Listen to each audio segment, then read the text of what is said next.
नासिक में छगन भुजबल की press conference. Thackeray सांसदों की शिंदे से मुलाकात पर अनभिज्ञता जताई, मीडिया रिपोर्ट्स पर सवाल उठाए, मुंबई फंड पर टिप्पणी से किया परहेज।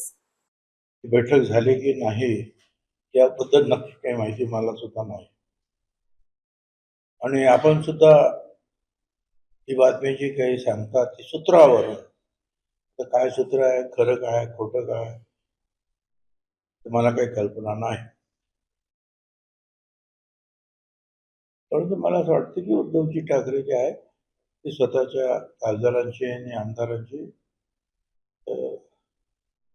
त्यांच्या संदर्भामध्ये त्यांना सांभाळण्याची पूर्णपणे जबाबदारी व्यवस्थित पार पाडते. यात संजय राऊतांनी सकाळी आता प्रेस घेतली आणि असं सांगितलं की उद्या माझंही नाव येईल, आदित्यचंही नाव येईल.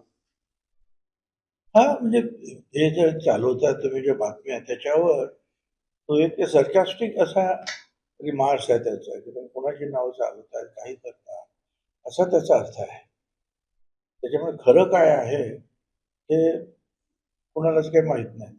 तर तुम्ही इन्व्हेस्टिगेटिव्ह पत्रकार आहात तर तुम्ही ते खरं शोधून काढलं पाहिजे आणि सूत्र करत बसलात तर त्याच्यावर कोण विश्वास ठेवणार. नगर महानगरपालिकेच्या नगरसेवकांच्या त्यांच्या कारभाराबद्दल मी बोलणं काही योग्य होणार आणि जे नगरसेवक गेलेले आहेत दोन्ही ठिकाणी त्याच्यामध्ये फार अनेक मॅच्युअर्ड आणि ज्याला योग्य रीतीने आपले प्रश्न मांडणारे, भांडणारे योद्धे असे आहेत की ते प्रत्येकजण आपापला हक्क मिळवण्यासाठी लढेल.